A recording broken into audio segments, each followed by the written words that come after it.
guys, how you doing? It's Byron Vick with Big Time Roofing. Today I want to take a couple minutes to describe to you why there's discrepancies between an estimate a contractor gives you and an estimate that an insurance adjuster gives you. We run into it a lot of times. Just the other day I submitted an estimate to a homeowner that it was going to cost right around $13,500 to replace their roof, bring it back up to code, and to pre-storm condition.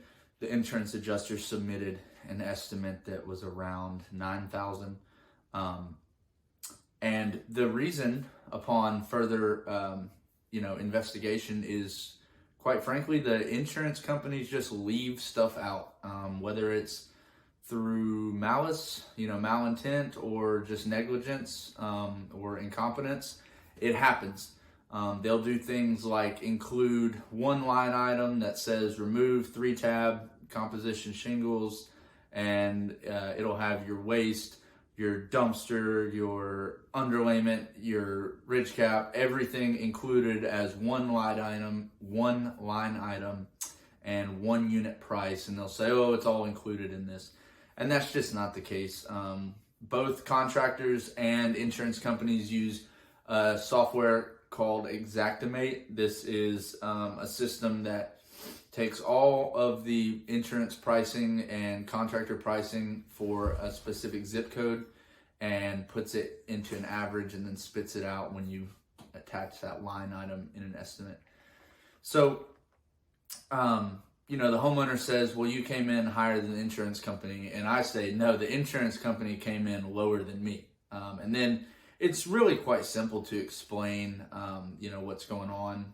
Just break the Xactimate estimate down and show them that you have included all of these things that have to be included in order to build their roof up to the code for whatever municipality they're in. And the insurance company has drastically, woefully underestimated it, and or they have intentionally left things out, just hoping that you'll do it for that price. There are a lot of chuck and a chuck contractors out there, as I like to say, that will, they see that 9,000, they're like, sure, absolutely, I'll do it for that. And really what it does is it causes a race to the bottom for all of the reputable contractors out there that plan on staying in business and wanting to be able to serve their customers for a long time.